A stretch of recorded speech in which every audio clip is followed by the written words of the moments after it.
Bismillahirrahmanirrahim. Assalamualaikum warahmatullahi wabarakatuh. Alhamdulillah al-malikil haqqil mubin allazi habana bil imani wal yakin. Wa nusolli wa nusallimu ala khairil anami sayyidina Muhammadin wa ala alihi wa sahbihi ajmain, amma ba'd. Raditu billahi rabba wa bi islami dina wa bi Muhammadin nabiyya wa rasula.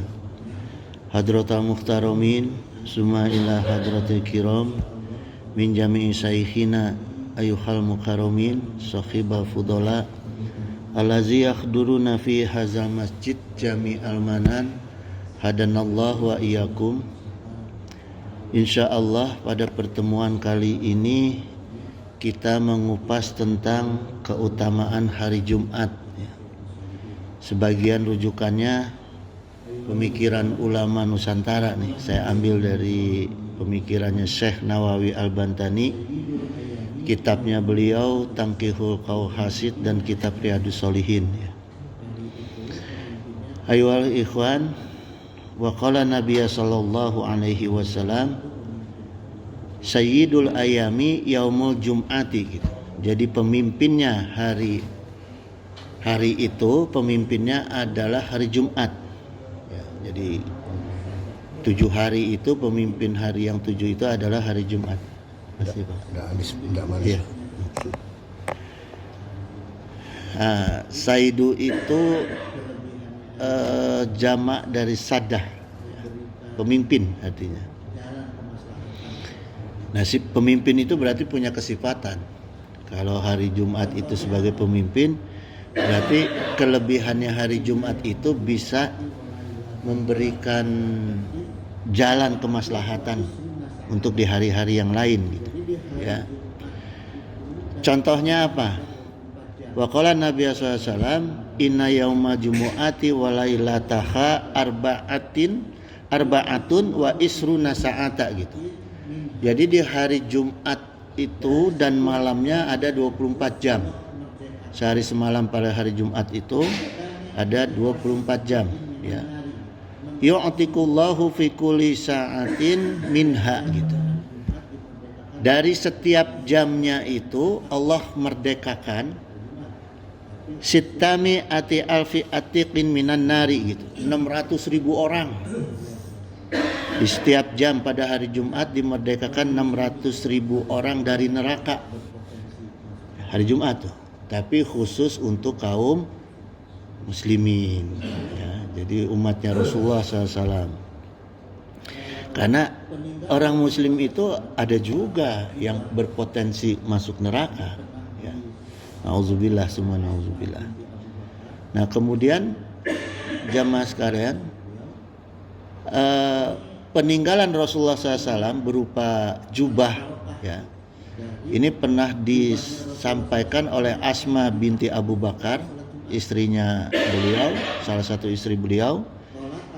Ini pernah ngalap barokah gitu dari jubahnya Rasulullah SAW yang hanya dipakai untuk khusus salat Jumat. Qalat Asma'u hazihi kanat inda Aisyata hatta kubidot gitu. Jadi ketika Rasulullah SAW meninggal, jubah ini dipegang oleh Sayyidah Aisyah gitu sampai Sayyidah Aisyah wafat. Nah, kemudian falama kubidot fabattuha gitu. Nah, setelah wafat saya ambil jubah itu ya. Diambil oleh Asma binti Abu Bakar. Wa kana Nabi sallallahu alaihi wasallam ya basuha gitu. Jadi Rasulullah SAW itu selalu memakai jubah ini, artinya hanya dipakai ya, hanya dipakai di sini kalimatnya, hanya dipakai fanahnu nangsiluha lil mardo yustasfa biha gitu. Jadi jubah ini hanya dipakai oleh Rasulullah untuk sholat Jumat dan kami menggunakan jubah ini untuk dibasuhkan kepada orang-orang yang sakit. Ya, kalau ada orang sakit tuh sama Sayyidah itu diusapin ke yang sakitnya gitu ya. pakai jubahnya Rasulullah gitu. Jadi berwasilah kepada jubah Rasulullah yang dipakai khusus untuk sholat Jumat gitu. Jadi jamaah ada baiknya kita kalau untuk sholat Jumat itu khusus bajunya. Mau jubah boleh, mau gamis boleh ya. Tapi khusus jangan dipakai yang lain-lain. Selesai itu cuci, nanti Jumat depan pakai. Nah, itu bisa jadi barokah peninggalan untuk anak-anak kita misalnya ya. Bahkan dalam kitab Adabul Mufrad dijelaskan bahwa kana yalbasuha liwafdi wal jum'ati gitu. Rasulullah memakai jubah itu hanya untuk sholat Jumat. Ya.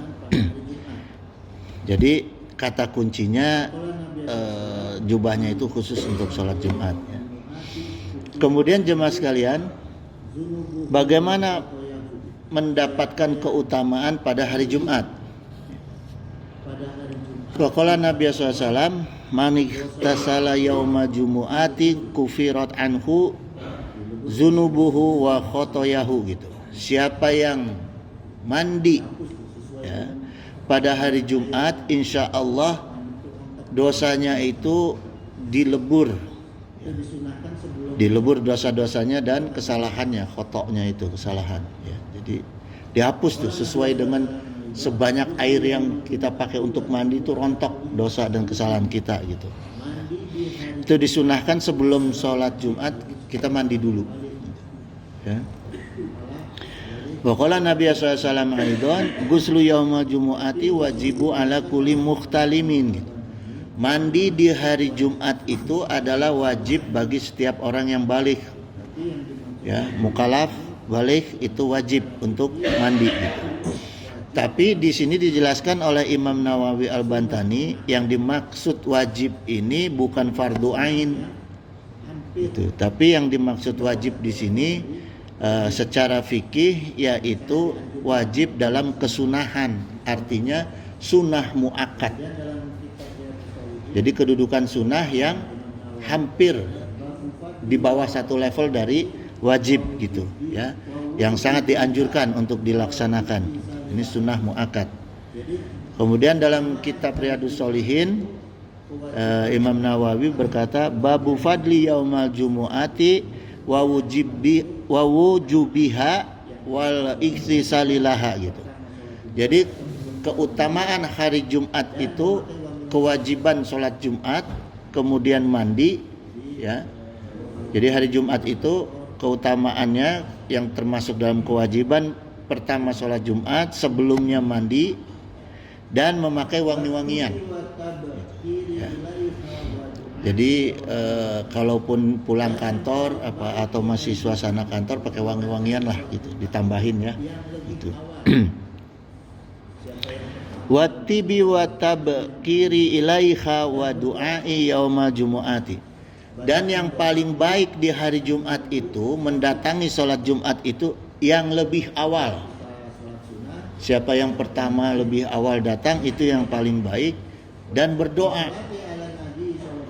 Banyakin doa di saat menunggu khotib ya. Setelah kita sholat sunnah, tahiyatul masjid, banyakin doa ya.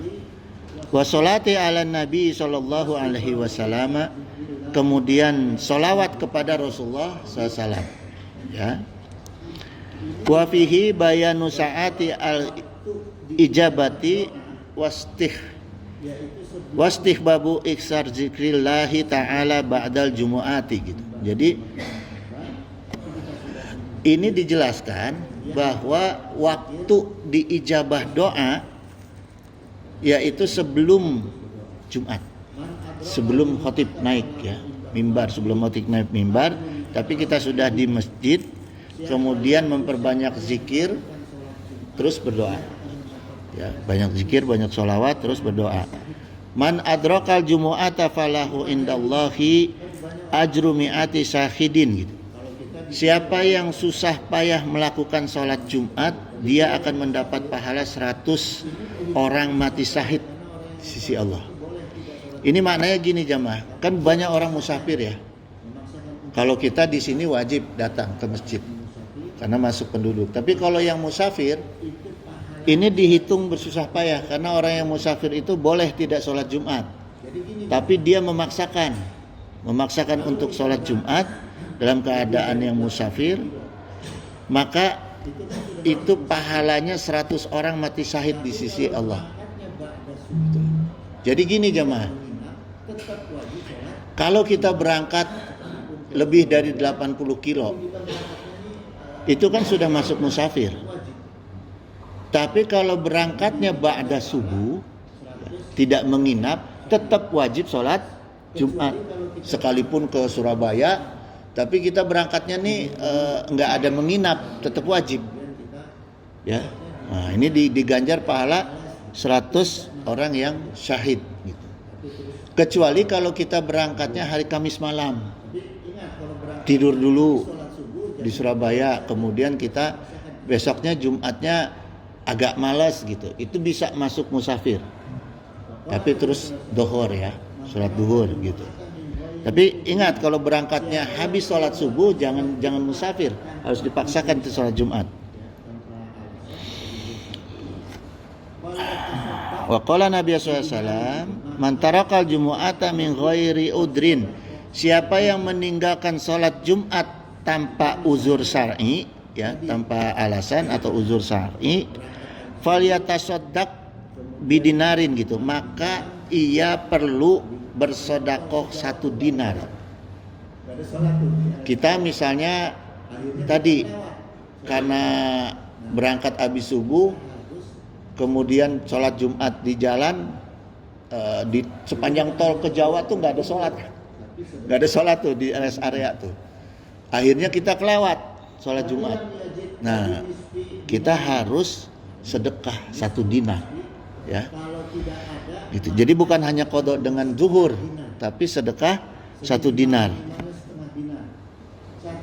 Fa ilam yajid fa binisfi dinarin gitu. Nah, ini nisfi. Kalau tidak ada maka sedekah dengan setengah dinar. Seminimal-minimalnya setengah dinar. 1 dinar itu 50.000 jemaah. Ya. Jadi kalau minimal itu kita kalau nggak ikut sholat Jumat setengah dinar, ya, 25.000 aja kita sedekah. Nah, bahkan saking penting-pentingnya sholat Jumat, Rasulullah SAW itu sampai bersabda, man taraka salasa juma'in, ya, intahauna biha gitu. Siapa yang meninggalkan sholat Jumat itu selama 3 kali karena tanpa ada uzur yang membenarkan, ya, artinya karena dia lalai, salah perhitungan atau gimana, ya. Nah itu taba'allahu ala qalbihi gitu, maka hatinya dikunci sama Allah, ditutup, dimatiin hatinya, ya. Makanya jangan sampai kita tidak sholat Jumat sebanyak 3 kali, gitu, ya. Berturut-turut gitu, ya.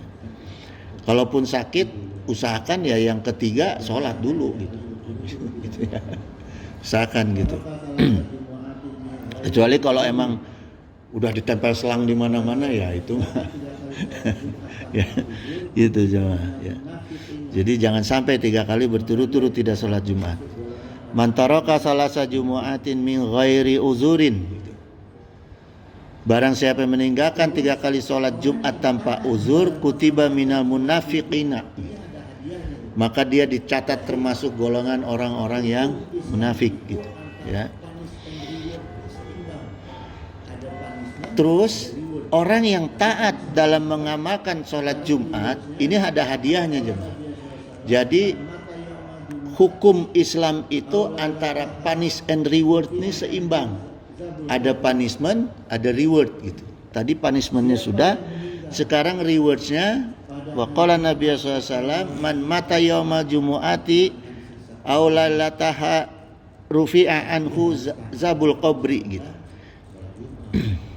Siapa yang meninggal pada hari Jumat atau malam Jumat, maka dihilangkan siksa kuburnya. Ya, tapi harus taat dalam melaksanakan sholat Jumat. Jangan misalnya, wah ini orang munafik nih, orang kafir nih, meninggalnya malam Jumat nih, dihapus. Enggak. Ya, ada ketentuan yang di atasnya tadi gitu. Gitu jamaah sekalian. Kemudian kita kupas hukum dan etika di dalam sholat Jumat ya. Wa qala Nabi sallallahu alaihi wasallam, "Man qala yauma jumu'ati sahibi wal imamu yahtubu an syid," gitu. Jadi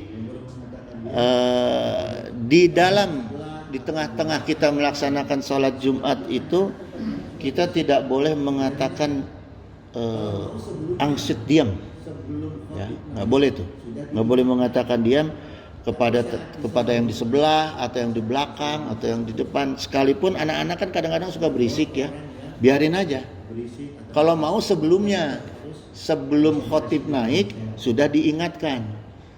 Tapi saat di sholat Jumat, saat melaksanakan sholat Jumat itu nggak boleh menegur orang yang berisik atau apapun. Kita tetap harus konsentrasi di dalam sholat ya. Apalagi ketika imam sedang berkhutbah gitu, maka dengarkanlah perintahnya ini, angsit, dengarkanlah. Au takalam au abisasa au syara biyadihi au birosihi, ataukah dia memperingati orang lain itu dengan cara bicara atau melakukan isyarat ya, kemudian isyarat tangan atau isyarat kepala tetap nggak boleh. Jadi misalnya kita atau nggak keluar suara, hanya gini-gini, tetap nggak boleh. Atau kepala geleng-geleng, tetap nggak boleh. Jadi kita jangan memberikan isyarat apapun, tetap konsentrasi dalam sholat gitu ya. Faqat lago wa malago fala jum'atallahu gitu. Jadi orang-orang yang memberikan isyarat baik dengan bicara maupun tangan atau kepala, maka dia itu telah membatalkan sholat Jumat ya. Dan siapa yang membatalkan sholat Jumat itu, maka tidak ada sholat Jumat bagi dia, dihilangkan sholat Jumatnya, tidak dihitung sholat Jumat ya. Wa qala Allah Ta'ala, ini dalam surat Al-Jumu'ah ayat 10, fa iza qudiyatis sholatu fantashiru fil ardi gitu. Maka apabila telah ditegakkan sholat, bertebaranlah kamu di muka bumi. Jadi setelah sholat Jumat kita laksanakan dengan baik dan benar, Allah perintahkan kita untuk tolabul dunia ya. Boleh kita tolabul dunia, tolabul ilmu gitu ya. Wabtagu min fadlillahi, dan carilah karunia Allah, waskurullaha katsiran la'allakum tuflihun. Nah, sambil kita banyak-banyak mengingat Allah. Jadi itu perintahnya. Setelah sholat apapun sebenarnya kita baik keadaan duduk, berbaring ya, berdiri, tetap harus banyak mengingat Allah. Nah, ini ada hadis diriwayatkan oleh sahabat Anas bin Malik radhiyallahu anhu. Kalau beliau gini, jadi diriwayatkan gini, beliau itu setiap selesai sholat Jumat di depan pintu masjid, beliau berhenti di depan pintu masjid, kemudian berdoa, Allahumma inni abjabtu wa sholaitu faridataka wa anta syartu kama amrotani farzuqni min fadlika wa anta khairu zikina gitu. Jadi beliau berdoa kepada Allah, ya Allah ya, saya telah memenuhi panggilan Engkau, saya telah melaksanakan kewajiban sholat untuk Engkau, dan saya akan menyebar mencari rizki karunia Engkau sebagaimana perintah Allah ya. Farzuqni min fadlika wa anta khairu razikina gitu. Maka beri aku rizki dari karunia Engkau gitu. Engkaulah sebaik-baiknya pemberi rizki. Dan diriwayatkan jamaah, setelah Rasulullah SAW meninggal, Anas bin Malik ini hartanya banyak sekali, anaknya banyak. Anaknya itu sampai 100 lebih, 120 di riwayatnya anaknya. Ya.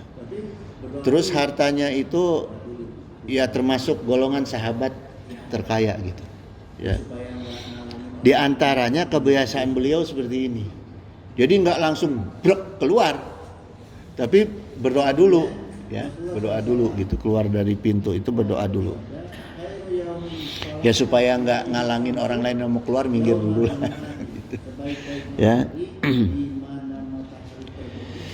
Nah kemudian Rasulullah SAW bersabda, khairu yaumin tola'at alaihi samsu yaumal jumu'ati gitu. Sebaik-baiknya hari di mana matahari terbit itu adalah hari Jumat.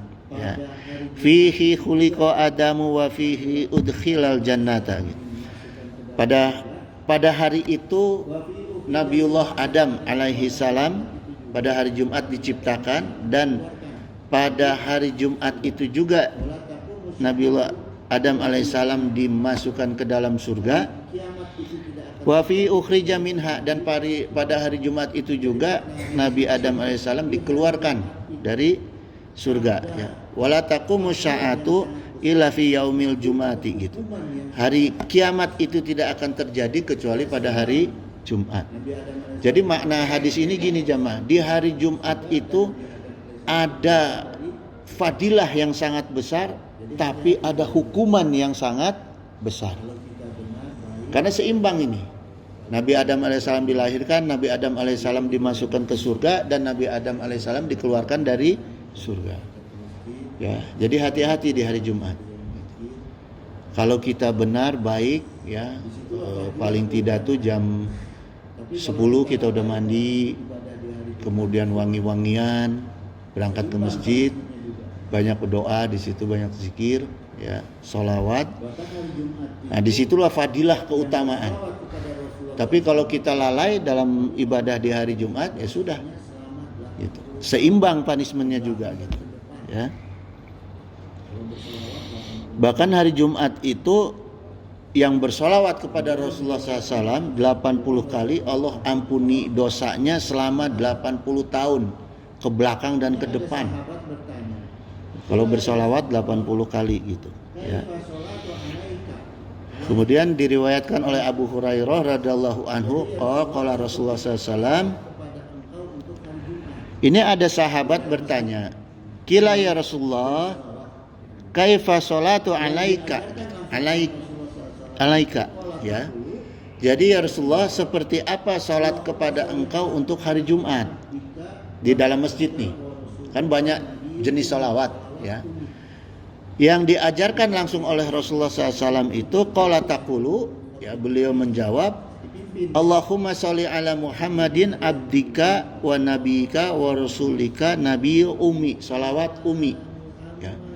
Jadi kalau di pesantren saya itu dulu di Gentur tuh sambil nunggu khotib naik dipimpin ada yang memimpin, Allahumma sholli ala Muhammadin abdika wa rasulika nabiyyu ummi. Itu terus sampai khotib naik, ya. Ini salawat bukan karangan ulama, salawat yang diajarkan langsung oleh Rasulullah SAW, ya. Nah, satu kalimat itu dihitung satu kali. Dihitung satu kali. Jadi kalau kita sampai 80 kali, waduh, alhamdulillah itu, ya. Doanya jangan lama-lama lah, zikirnya jangan lama-lama, banyakin sholawat, ya. Kemudian diriwayatkan oleh Abu Darda, Rasulullah SAW pernah bersabda, aksiru ala minas sholati yaumal jumu'ati fa innahu yaumun mashhudu tashhaduhul malaikatu, gitu. Perbanyaklah membaca sholawat untukku di hari Jumat, karena sesungguhnya hari Jumat itu hari yang disaksikan oleh para malaikat, ya. Gitu jamaah. Jadi hari Jumat itu malaikat turun ke bumi menyaksikan tuh apa yang dilakukan oleh umat Rasulullah SAW, ya. Faman kana aksarohum alayya sholatan kana aqrabahum minni manzilatan gitu. Siapa yang banyak bersalawat kepadaku, dialah yang paling dekat dengan aku pada hari kiamat. Ini jaminan Rasulullah SAW. Ya. Jadi banyakin salawat di hari Jumat. Wa qala Nabi SAW qala aidan hadasani Anas ibnu Malik, ya, ini dari Ibnu Malik, Anas ibnu Malik. Kila qala Rasulullah SAW, Rasulullah SAW bersabda, diceritakan oleh Anas bin Malik, man sholla alayya sholatan wahidatan sallallahu alaihi asro salawatin wa khutat anhu asru khotiatin. Siapa yang bersolawat kepada aku satu kali, ya, di hari Jumat ini, maka Allah akan bersolawat 10 kali, kemudian dihapus dosa kesalahannya 10 kali, ya, wa rufi'at lahu asru darajatin, dan diangkat 10 darajat. Derajat dunia ini, ya. Derajat dunia dan derajat akhirat gitu. Jadi jangan lalai, pakai benar-benar hari Jumat itu hari untuk kita mendapatkan kepemimpinan hari Saidul Ayam. Dengan cara yaitu banyak zikir, banyak sholawat, banyak doa gitu. Kemudian seperti apa fikih ibadah sholat pada hari Jumat? Ya, ini dari kitab Tahfatul Al-Muhtaj, ya, juz 2, Ibnu Hajar Al-Haytami. Beliau berkata, arkana duna ma'adaha arabiyatan lilit tabai. Ini jemaah yang sekarang mulai semakin banyak orang nggak mengerti, ya. Semua rukun khutbah itu adaha arabiyatin lilit tabai, ya. Jadi disampaikan dengan berbahasa Arab. Khutbah Jumat disampaikan dalam berbahasa Arab, ya. Karena lilit tabai, ittiba kepada Rasulullah Sallallahu Alaihi Wasallam. Karena Rasulullah nggak pernah khutbah Jumat pakai bahasa Sunda, bahasa Indonesia. Jadi kalau mau ittiba khutbah Jumat kepada Rasulullah, gunakan bahasa Arab. Saya cerita sedikit aja, Pak. Kenapa mulai rame bahasa khutbah Jumat itu banyak diterjemah? Ini kasus di Indonesia, ya. Dulu itu zaman penjajahan, penjajah Belanda itu nggak ngerti bahasa Arab. Jadi ketika khotib menggunakan bahasa Arab, dikhawatirkan nanti akan ada ngajak untuk pemberontakan. Maka digunakanlah nih ulama-ulama, kiai-kiai yang menjadi antek mereka untuk menyebarkan paham supaya diterjemahkan, dipaksa. Jadi orang Belanda nggak bisa ketipu gitu. Itu suudonnya mereka, padahal nggak gitu. Bismillah. 5 rukun dalam khutbah. Padahal nggak gitu, jemaah. Gitu ya. Dalam bahasa Arab itu, justru dalam bahasa Arab, khutbah dalam bahasa Arab itu literaturnya jelas. 5 rukun dalam khutbah. Kalau dalam bahasa Indonesia justru banyak masjid yang ketika saya hadir dicampur khutbahnya, ada kepentingan dunia masuk di situ, kepentingan politik masuk di situ, bahkan khotib mencela. Itu membatalkan sholat Jumat. Ya. Khotib khutbah tapi nyela orang. Ya, kemudian nyela pemerintah, itu batal khutbah. Nggak boleh khutbah itu dicampur. Karena gini jamaah, Jumat itu khutbah Jumat 2 rakaat pengganti sholat duhur. Masa kita dalam 2 rakaat sholat duhur pertama kita nyela orang? Di dalam rukun khutbah ya, jadi sholat duhur itu rakaat pertama, 2 rakaat pertama pakai bahasa apa? Bahasa Arab. Ya, makanya ada Di dalam rukun khutbah itu pertama adalah lafaz hamdun. Yang pertama, ya. Ininya rukunnya nih. Hamdun itu hamdalah, nahmaduhu, boleh tuh, ya. Innal hamdalillah nahmaduhu wa nasta'inuhu, dibuka gitu. Tapi jangan pakai bismillah. Jadi begitu Jumat buka khutbah dengan alhamdulillah, ya. Yang kedua rukunnya itu membaca sholawat Nabi SAW. Yang ketiga berwasiat takwa, ittaqullah haqqa tuqatih misalnya, ya. Yang keempat membaca ayat suci Al-Quran di salah satu dua khutbah. Kemudian berdoa untuk kaum mukminin di khutbah terakhir. Nah, semua ini yang rukun ini harus disampaikan dalam berbahasa Arab.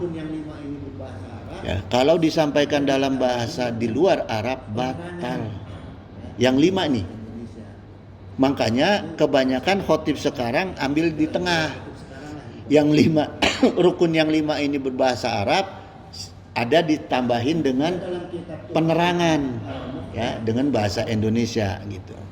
Itu salah satu jalan keluar khotib sekarang lah ibaratnya.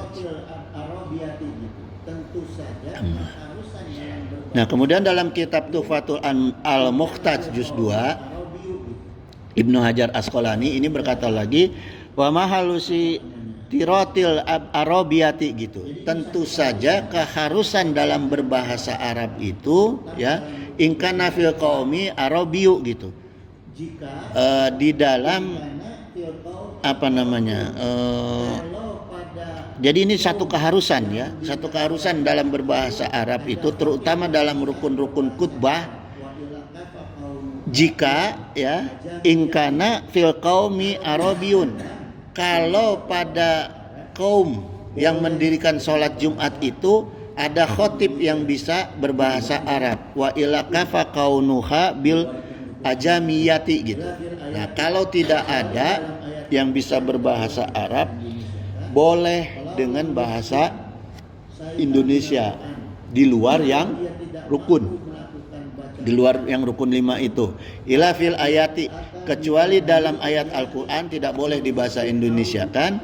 Falau lam yuhsin syai'an minal Quran gitu. Kalau dia tidak mampu melakukan baca Quran sedikit pun, ata bibadalil ayati min zikrin au du'a'u, kemudian mengganti dengan ayat zikir atau doa. Fa in ajaza waqafa biqadriha.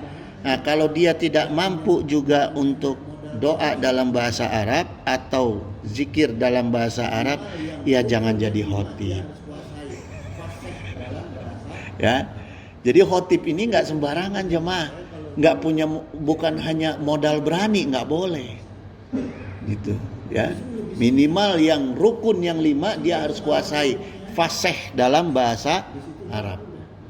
Jadi punten-punten jemaah, saya kalau di Cianjur kalau diminta jadi khotib berbahasa Arab, justru lebih singkat cuma 5 rukun ini aja, habis itu doa udah gitu, ya, justru lebih singkat gitu. Nah, kemudian fikih Jumat dalam kitab Fathul Mu'in bisyarhi Quratil Ain bi Muhammadiddin, ya, beliau berkata begini, laukana fir qaryatin arba'una kamiluna lazimathum al-jum'atu gitu. Apabila sebuah desa itu berpenduduk 40 orang, maka mereka wajib mengadakan sholat Jumat, ya. Bal yahrumu alaihim alal mutamadi gitu. Bahkan menurut pendapat mu'tamad para ulama, ya, takhilul malalihim min iqamatiha gitu. Dilarang menghilangkan atau meniadakan tempat sholat Jumat di tempat tinggal itu. Jadi kalau ada kita daerah kampung kita ini udah ada 40 orang, kita harus mendirikan Jumatan sendiri. Ya, nggak boleh tuh dihapuskan sholat Jumat. Itu harus sendiri, ya. wazihabi ilaiha fil baladin ukhra gitu. Dan juga tidak boleh pergi sholat Jumat ke daerah yang lain. Jadi kita udah 40 orang tidak mengadakan Jumatan, pergi ke Jumatan tempat orang, ke kampung orang, itu tidak boleh. Harus mendirikan sendiri. Ya, mendirikan sendiri gitu, di kampung itu sendiri gitu. Ya. La yusihu dukhru mala uzrolahu qabla salamil imami gitu. Orang yang tidak uzur, artinya nih kaum ibu-ibu, kaum perempuan, ya, kalau mau sholat zuhur di hari Jumat itu tidak sah sholat zuhurnya sebelum khotib imam selesai salam. Ya, untuk ibu-ibu, untuk kita juga yang sedang uzur, kalau kita mau sholat Jumat tunggu sampai khotibnya selesai salam salat Jumat gitu ya. Fa in sholaha jahilan in qadat naflan gitu. Kalau dia sholatnya itu sebelum salam khotibnya, maka dimasukkan ke dalam perkara sunnah. Jadi sholat zuhurnya kita dihitung sebagai sholat sunnah. Jadi belum duhur ya. Itu jemaah. Jadi harus nunggu gitu. Walau tarakaha ahlu baladin fasallu adkhuro lam yasiha gitu ya. Kalau semua penduduk di daerah itu hanya mengajarkan sholat zuhur, jadi gini jemaah, ini dalil ini terkena ada penduduk yang mengharamkan sholat Jumat jika diterjemah, sedangkan di kampung dia nggak ada masjid yang diterjemah, sehingga orang ini dengan pemahamannya dia tidak sholat Jumat karena dianggap batal sholat Jumatnya gitu ya. Malam yadlik al waktu gitu, angkoli wajibil khutbataini was sholati gitu. Nah sedangkan waktu sholatnya itu masih ada ya, dia tetap wajib menegakkan sholat Jumat gitu. Jadi nggak boleh meninggalkan. Nah sekarang solusinya gimana jemaah ya? Saya pernah sholat Jumat di satu masjid yang kok rasa-rasanya gini jemaah, dari sisi fikih masjidnya, kalau kita ada berbeda paham ya, seperti misalnya gini, maaf nih ya, punten ya, saya pernah sholat Jumat di satu masjid yang kok rasa-rasanya dari sisi fikih masjidnya ini agak aneh gitu ya, sehingga membuat kita ragu. Misalnya maaf, ada makam di dalam masjid misalnya, kan membuat kita ragu nih ya. Akhirnya kita sholat di situ, sholat Jumat di situ. Tapi karena selesai sholat itu kita ragu, kita iadah sholat duhur lagi 4 rakaat. Atau misalnya kita dengar imamnya atau khotibnya nih kebanyakan khutbahnya ini ngaco nih, banyak cerita politik, banyak yang nggak jelas gitu. Nah, kita sholat duhur lagi, tapi niatnya iadah, bukan adaan, bukan qodoan ya gitu. Jadi iadah itu niat sholat di waktu yang sama, mengulang, menyempurnakan. Kalau bangun tidurnya subuhnya jam 8, nah itu qodoan. Itu kalau di waktu yang sama itu adaan niatnya gitu. Nah, jadi ketika saya nikah dengan istri di kampung istri, ini ada 2 nih pemahaman masyarakat.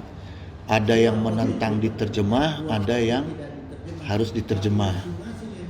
Gitu. Bahkan kadang-kadang jadi berseteru tuh jemaah kalau di kampung tuh yang gitu-gitu. Gitu. Udah sekarang saya bagi 2 khotib diterjemah, 2 khotib tidak diterjemah. Tapi masing-masing yang bertentangan pendapat harus sholat duhur.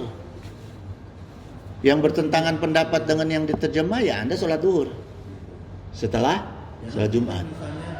Yang bertentangan diterjemah, ya sholat duhur. Itu konsekuensi dari sebuah pendirian, perbedaan. Ya. gitu. Jangan kita misalnya kayak misalnya di Mekah jemaah ini, saya pernah umroh atau haji misalnya dengan rombongan, karena takut batal, udah pindah taklid ke Imam Maliki. Pindah ke Imam Maliki supaya wudunya kalau keantel dengan perempuan lain nggak batal katanya. Nggak bisa begitu. Ya. Ikhtilaf itu harus seluruhnya 100%.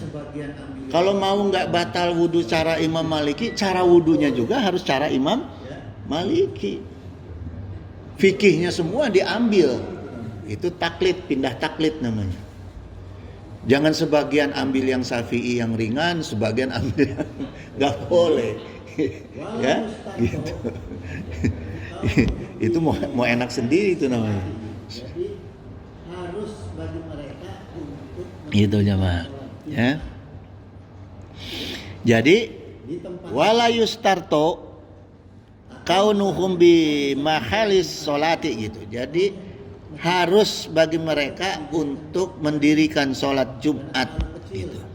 Ya. Di tempatnya sendiri. Atau misalnya kita sholat Jumatnya itu ini masjidnya nggak cocok nih dijadikan masjid jami karena terlalu kecil, ya. Dibolehkan sholat Jumat kita di luar masjid, di halaman masjid, asal safnya nyambung, terlihat, ya. Yang agak aneh kalau 2 lantai tertutup semua, di bawah pakai TV, nah itu saya bingung. Ya, karena imam harus terlihat langsung kayak gini, benar ini kelihatan. Satu orang aja ngelihat imam itu saf udah nyambung. Ya, tapi kalau pakai TV nanti kita sholat Jumatnya ngemakmum dari Arab Saudi. Ya, ada masjid-masjid yang gitu. Ada baiknya dibolonginnya sedikit gitu. Ya, supaya imam kelihatan. Wala fahimahum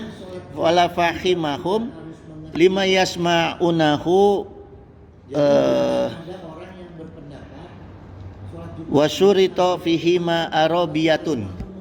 Nah, jamaah sholat Jumat juga tidak harus mengerti bahasa Arab. Jadi jangan ada orang yang berpendapat sholat Jumat ini harus diterjemah. Kenapa? Karena supaya makmum mengerti. Enggak. Karena khutbah bukan dakwah. Ya. Jadi tidak harus mengerti. Sekalipun gak ada yang ngerti, tetap sah sholat Jumat. Orang kalau sholat duhur 2 rakaat, sholat duhur misalnya yang 2 rakaat pertama atau sholat wajib lah, harus ngerti gak semua yang dibaca? Harus ngerti gak? Enggak.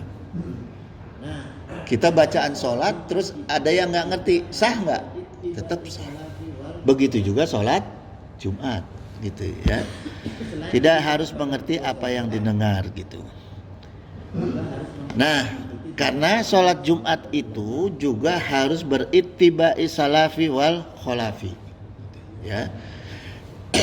Selain ittiba kepada Rasulullah SAW, juga harus mengikuti jejak ulama salaf dan ulama kholaf. Ya. Kemudian jemaah fidakumullah, yang keempat, bagaimana hukumnya kalau khutbah Jumat diterjemah dan sudah jadi urf. Nah, sekarang ini khutbah Jumat yang diterjemah itu sudah menjadi urf. Urf itu budaya. Ya. Udah jadi kebiasaan umum. Urf namanya dalam bahasa Arabnya, ya. Ma'itada an-nasu gitu. Yang sudah menjadi kebiasaan manusia, wa syaru alaihi fi umuri hayatihim wa muamalatihim. Mereka itu menjalankan kebiasaan dalam urusan mereka dan muamalat mereka. Itu disebut urf, ya. Min qaulin au fi'lin au tarkin. Baik perkataan, perbuatan atau hal yang ditinggalkan. Kalau itu sudah menjadi budaya. Ini hebatnya Islam. Islam tidak memaksakan hukumnya. Islam membenarkan adanya urf gitu, ya. Jadi al-urf itu makna, tapi gini jemaah, kita harus paham makna al-urf atau budaya atau kebiasaan masyarakat itu bimakna al-khairu al-ihsanu ar-rifqu gitu. Artinya yang baik-baik ya. Gitu, ihsan dan arifku yang bermakna semuanya itu maknanya kebaikan. Jadi yang diakui oleh Islam, budaya manusia itu yang berkebaikan. Ya. Tidak bertentangan dengan agama gitu. Nah, jadi dari mana diambil dalilnya tentang kaidah fikih al-urf? Pertama dari firman Allah. Ini salah satunya saya ambil dari Al-Qur'an ya. Huzil afwa murbil urfi wa arid anil jahilin gitu. Jadilah engkau pemaaf dan suruhlah kebiasaan masyarakat yang ma'ruf itu. Gitu. Jadi tetap perintah Allah, orang yang punya kebiasaan ma'ruf itu tetap harus jangan dilarang gitu ya, harus diteruskan. Dan bahkan di sini wa arid anil jahilin. Nah, ini kuncinya. Wa'arid anil jahilin. Tinggalkan orang-orang yang bodoh, yang jahil. Jadi kebiasaan yang jahil itulah yang harus ditinggalkan oleh hukum Islam, gitu. Ya. Wa qala Nabi sallallahu alaihi wasallam, "Ma ra'ahul muslimun hanan fa huwa indallahi hasanun." Sesuatu yang oleh umat Islam dianggap baik, insya Allah kata Allah juga baik. Ya, gitu. Nah, kemudian kaidah fikih terkait dengan urf ya. Pertama, al-adatu muhakkamatun. Adat kebiasaan bisa ditetapkan sebagai landasan hukum. Jadi hukum adat, kebiasaan bisa ditarik menjadi landasan hukum. Kaidah fikih ya. Gitu. Bisa selama tadi tidak keluar dari kaidah-kaidah kebaikan itu ya. Kemudian kaidah kedua, la yungkaru tagoyurul hukmi bitagyuril amkinati wal azmani gitu. Jadi tidak dapat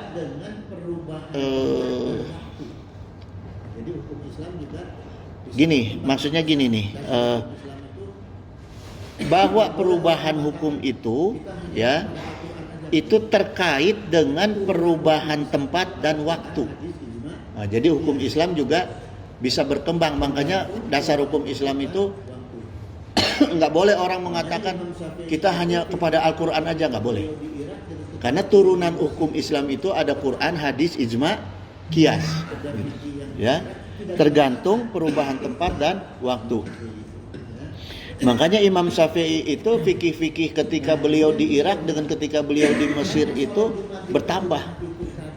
Ya, ada fikih yang di Irak tidak dibatalkan, gitu. Imam Syafi'i itu, ya.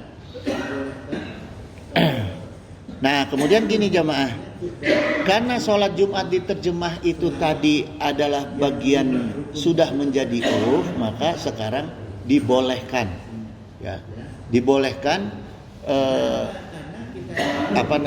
khutbah Jumat diterjemah selama yang 5 rukun tadi tetap harus dengan berbahasa Arab, bahasa aslinya ya gitu. Karena apa? Karena kita lihat budayanya awalnya itu kalau umat Islam ketika itu tidak diterjemah bahasa Arabnya, maka dia kan akan jadi mudorot ya kan, riwayatnya gitu tuh, karena permintaan penjajah terus oleh ulama sekarang menjadi kebiasaan. Nah itu nggak apa-apa, dilanjutkan, diteruskan. Tapi kalau daerah kampung atau pesantren yang sudah biasa tidak diterjemah, tidak boleh ditinggalkan. Karena itu sudah jadi budaya.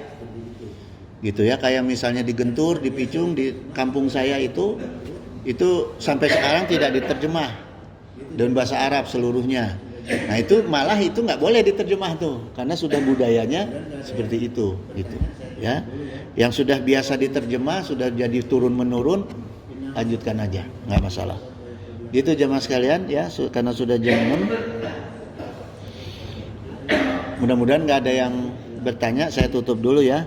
Wallahul musta'in ala kulli halin. innahu samiun qaribun mujibud da'wat wa yaqdi hajat. Subhanaka Allahumma wa bihamdika asyhadu an la ilaha illa anta astaghfiruka wa atubu ilaik. Wallahul muwaffiq ila aqwamit thoriq. Wassalamualaikum warahmatullahi wabarakatuh.